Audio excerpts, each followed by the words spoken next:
Oi, bonitos e bonitos, tudo bom com vocês? Começando mais um vídeo aqui no canal, um vídeo extra que eu decidi fazer pra vocês. Antes de começar, me segue nas redes sociais, me acompanhe por lá, vou deixar todas elas aqui pra vocês. Essa make aqui, ó, do nada, uma make verde aqui no vídeo, eu ensinei lá no meu Instagram, então o vídeo tá lá, então podem ir lá conferir.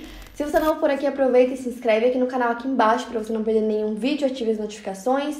Playlist completa com todos os casos que eu já contei pra vocês aqui no canal vai estar aqui na descrição. E antes de começar o vídeo de hoje, eu quero dar uma dica bem legal pra vocês, que é pra quem quer aprender inglês ou melhorar o inglês. É ótimo também pra quem vai viajar e eu já vou mostrar pra vocês o porquê. O nome do aplicativo é You Tradutor, que é um aplicativo muito legal, que tem várias funções. E além de ser gratuito, pode te ajudar muito a ficar fluente mais rápido. E além dos artigos e vídeos diários do aplicativo, ele conta agora também com o dicionário Oxford e também traduções offline, ou seja, você não precisa estar conectado na internet para poder usar o aplicativo. E para usar essas funções é muito simples, vocês só precisam baixar os pacotes disponíveis. E além de tudo, ele também tem tradução por câmera e por voz em vários idiomas, então facilita muito, muito mesmo. E o You Tradutor acabou de lançar um recurso que, na minha opinião, é o mais legal, que é a tradução mágica. Então é só ativar esse recurso nas configurações, vou colocar aqui para vocês verem como faz, ativa nas configurações e aí vai aparecer essa lupinha e vocês vão conseguir traduzir qualquer coisa em qualquer site, não vai precisar ficar copiando e colando no aplicativo, então é muito prático. E você também pode utilizar essa função no WhatsApp, por exemplo, se você costuma ter conversas em outros idiomas, e também em sites estrangeiros, se vocês costumam, assim como eu, pesquisar muito em sites gringos, vocês conseguem traduzir tudo só com a lupa, é sensacional. Lembrando vocês que essa função específica da lupa está disponível só para Android, mas todas as outras estão disponíveis para Android e iOS.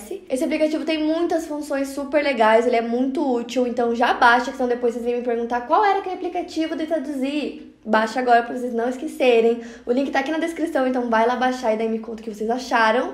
E agora, bora começar o caso de hoje.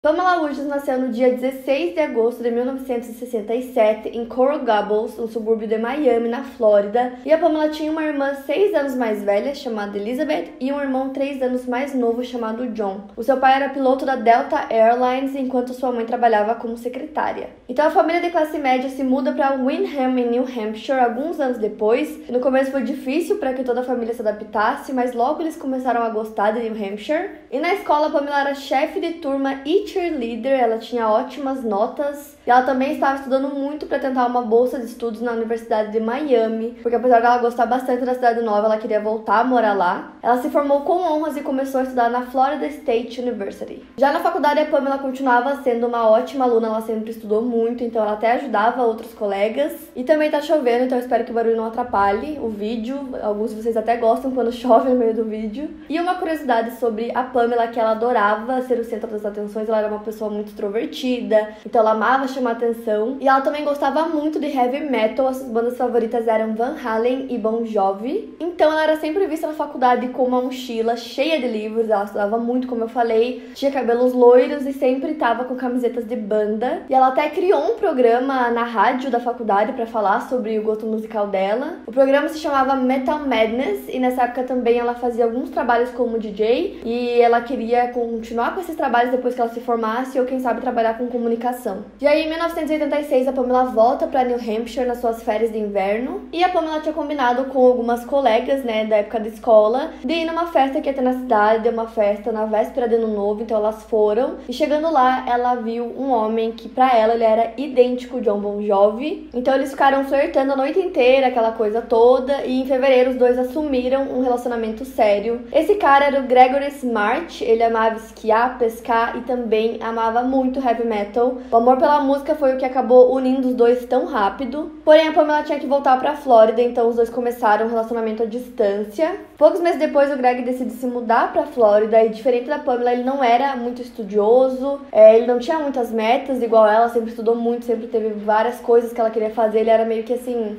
ia fazendo um trabalho aqui, um trabalho ali, até descobrir o que ele realmente queria fazer da vida. Então, diferente dela, que planejava toda a vida dela, tudo que ela queria fazer, ele ia vivendo um dia de cada vez. E aí, em 1988, a Pamela se forma com honras novamente em comunicação. E aí o casal volta para New Hampshire, mais especificamente para Derry, porque eles queriam ficar perto da família. E lá, a Pamela conseguiu um emprego com um distrito local de escolas como coordenadora de mídia. E ela exercia essa função em 11 escolas diferentes, então ela escrevia releases para a imprensa e ela também ensinava os alunos a como usar equipamentos de áudio e vídeo. E nessa época também o Greg conseguiu um emprego novo numa empresa de seguros e parecia que ele finalmente tinha encontrado uma coisa que ele amasse, porque ele começou a gostar muito do emprego dele, ele começou até a mudar um pouco o visual dele, ele tinha cabelo comprido, e aí conseguiu esse emprego, ele cortou o cabelo. Ele usava muito jaqueta de couro, camiseta de banda, ele começou a parar de usar essas roupas e se vestir de forma mais conservadora. A Pam não gostou muito desse novo estilo do namorado dela, ela achou que ele estava muito diferente e ela gostava mais do Greg antigo,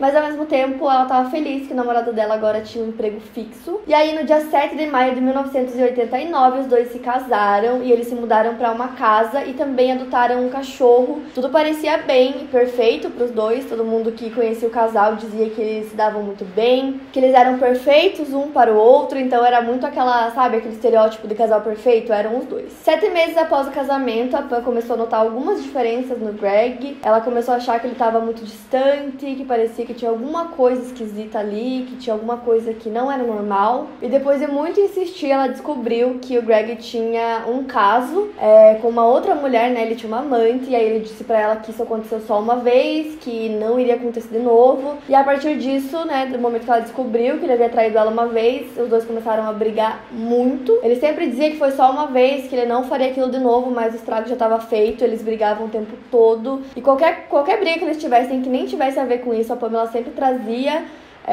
esse assunto de novo, porque era uma coisa que pra ela tava muito difícil de superar. Então pra Pamela ele tava completamente diferente, ele agia diferente, se vestia diferente, ele traiu ela com outra mulher, então pra ela, assim, parecia que ela nem conhecia mais o marido. Ela dizia que ele não era mais aquela pessoa por qual ela se apaixonou, e ela dizia também que, além de tudo isso, agora ele também traiu a confiança dela. E as brigas foram continuando, e a Pamela decidiu focar mais no trabalho dela, já que em casa eles estavam brigando demais, estava muito difícil a convivência. Ela começou a focar 100% no trabalho. Então, além do trabalho dela que ela já tinha, que era em tempo integral, ela conseguiu um novo trabalho como mentora de um programa para jovens sobre conscientização de drogas. E lá ela conheceu vários estudantes, mas um deles chamou bastante a sua atenção. O nome dele era William Billy Flynn, todo mundo chamava ele de Billy. Ele tinha 15 anos de idade, tinha crescido na Califórnia. Os seus pais se divorciaram quando ele tinha 12 anos e aí ele se mudou com a mãe e os irmãos para Seabrook. A sua infância e adolescência foi tumultuosa e bem difícil. O pai dele descontava toda a sua raiva e frustração no Billy. Então, quando eles se mudaram para New Hampshire, o Billy era um adolescente com muita raiva, muito rancor. E justamente por isso que ele entrou no programa onde ele conheceu a Pam.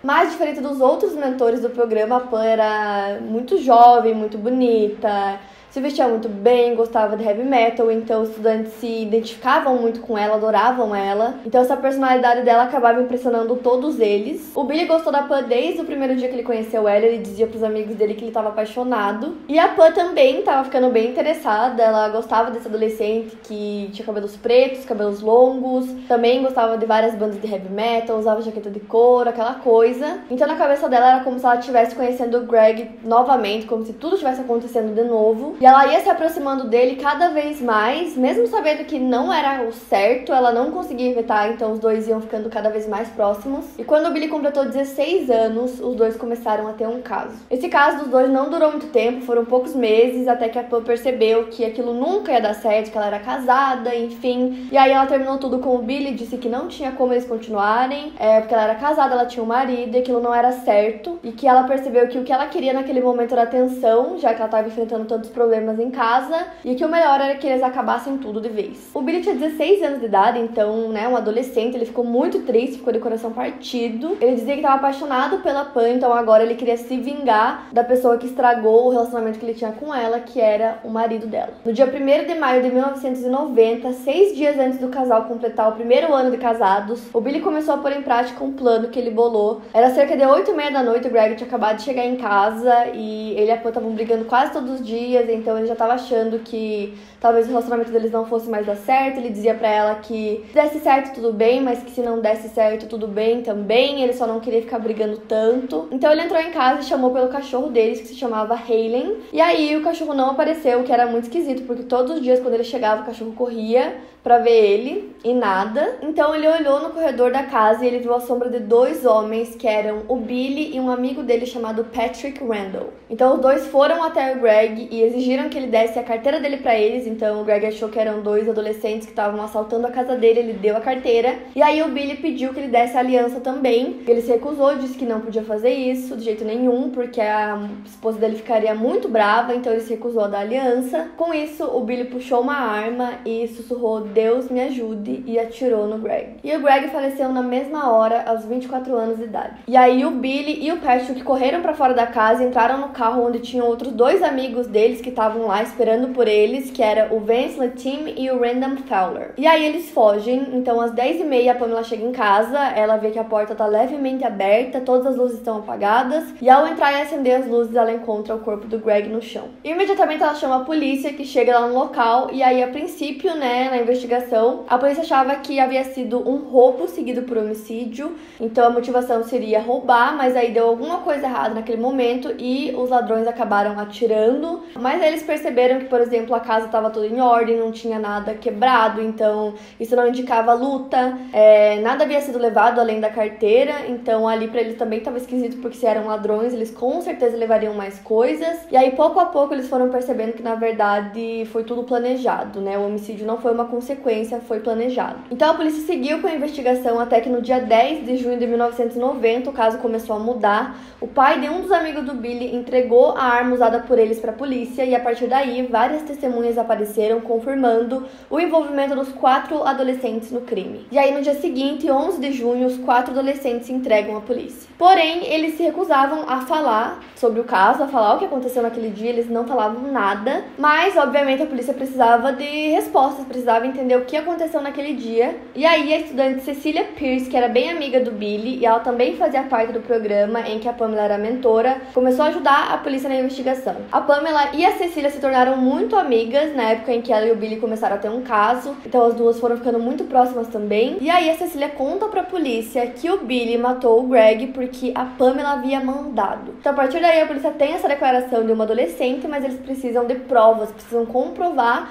que aquilo que ela disse é real, porque a essa altura a polícia tinha a arma do crime, os envolvidos estavam todos presos, né, que eram uns 4, eles tinham testemunhas, mas eles não tinham provas suficientes para conseguir incriminar a Pamela. Então a Cecília começa a ajudar a polícia, ela coloca uma escuta, e aí ela conversa com a Pam 4 vezes, e eles gravam 4 conversas das duas, e entre essas conversas a Pam acabou se incriminando várias vezes, então agora a polícia tinha como conseguir prender ela também. Na minha pesquisa eu vi que saíram várias histórias na época no jornal sobre coisas que aconteceram. Por exemplo, que ela havia dito para os adolescentes exatamente a hora que o Greg chegaria em casa, que ela havia dito para eles que eles prendessem o cachorro no porão, e o cachorro realmente estava no porão no dia que ela chegou em casa, a polícia chegou lá, e ela tinha mandado que eles prendessem o cachorro porque ela não queria que o cachorro ficasse traumatizado, e que ela havia pedido que eles fizessem isso na entrada da casa porque ela não queria que eles sujassem os carpetes da casa de sangue. Então tem algumas declarações deles que falam essas coisas sobre a Pamela, mas também tem a questão que dessas 4 conversas que foram gravadas da Pamela com a Cecília, várias delas são inaudíveis, tipo, em vários momentos não dá pra entender o que elas estão falando. E eu vou deixar pra vocês um link aqui na descrição de uma entrevista que é bem recente até com a Pam, e aí nessa entrevista ela disse que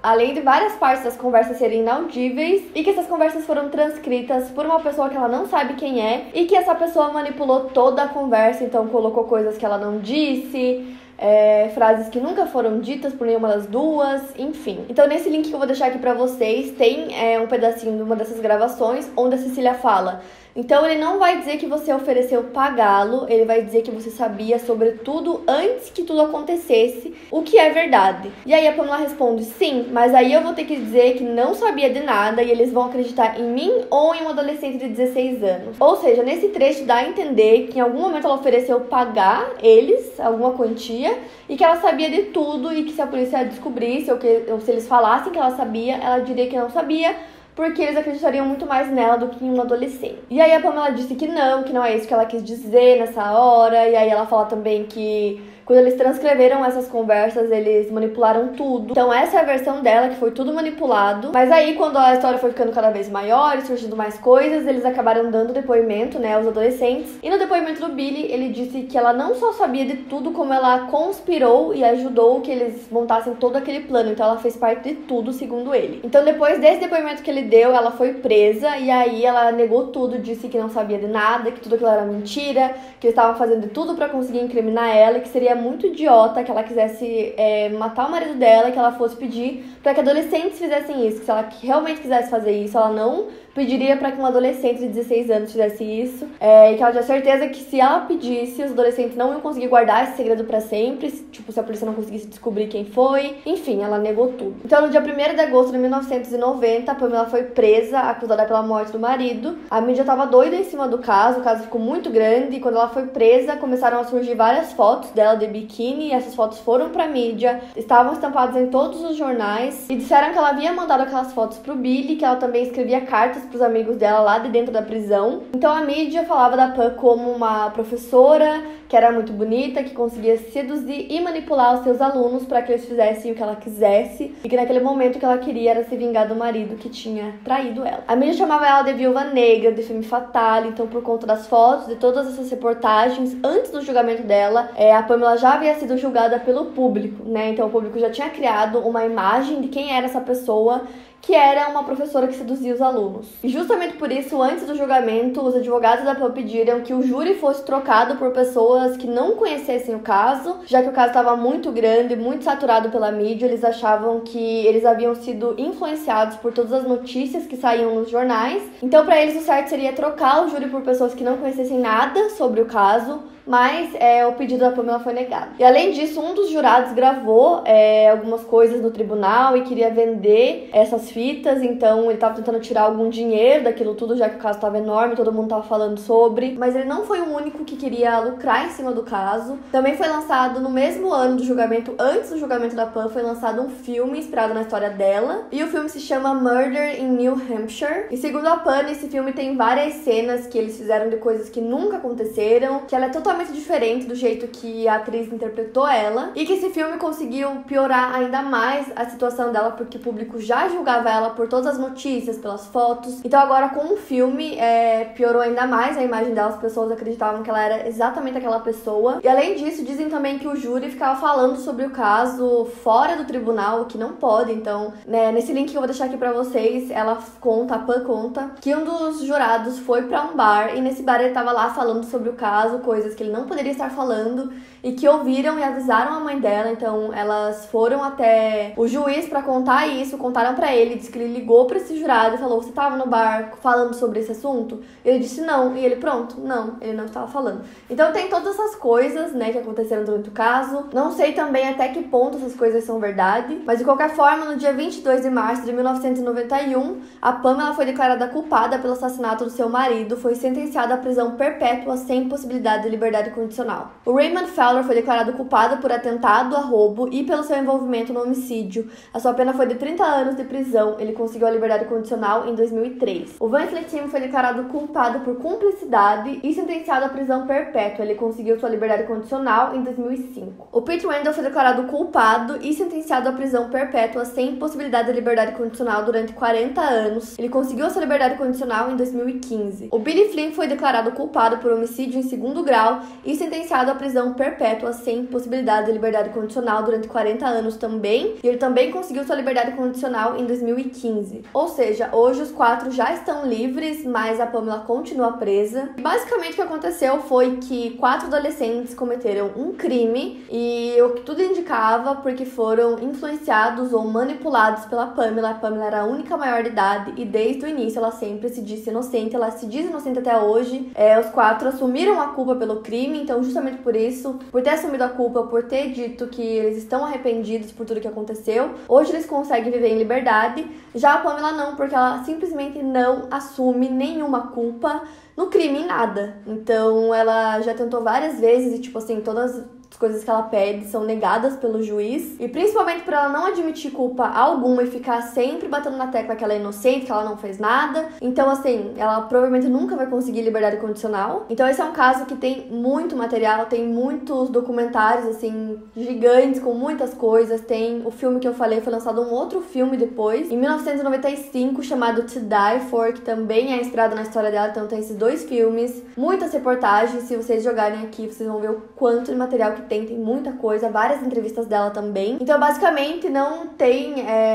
assim, uma comprovação com todas as letras dizendo que ela teve participação ou que ela conspirou com os meninos ou que ela deu a ideia, mas tem várias coisas que levam a acreditar que de alguma forma ela estava envolvida sim. Ela não foi a pessoa que puxou o gatilho, mas aparentemente ela sabia de todo o plano. Ela até falou aquelas coisas tipo, esconde o cachorro, não sei o quê. Então, assim, tem tudo isso, não se sabe até onde foi o envolvimento dela. Então, ela continua presa até hoje, ela já tem mais de 70 anos, ela provavelmente vai continuar presa, assim, pra sempre, porque a pena dela é prisão perpétua, e ela não assume nenhum envolvimento no crime. Então, diferente dos meninos que assumiram a culpa e tal, ela provavelmente nunca vai conseguir a liberdade condicional. Esse caso, pra mim, gente, eu nem sei, é muito, muito louco, assim, 4 adolescentes de 16 anos cometendo um crime desse, sabe, assim, não sei, é muito louco mesmo. Quando ela foi presa, ela tinha 22 anos, não lembro se eu mencionei, e o Greg tinha 24, então eu quero muito saber o que vocês acharam desse caso, comenta aqui pra mim, que eu quero muito saber a opinião de vocês sobre. E como eu disse, tem muito material sobre esse caso aqui no YouTube, então se vocês tiverem interesse em saber um pouco mais, vocês vão achar muita coisa.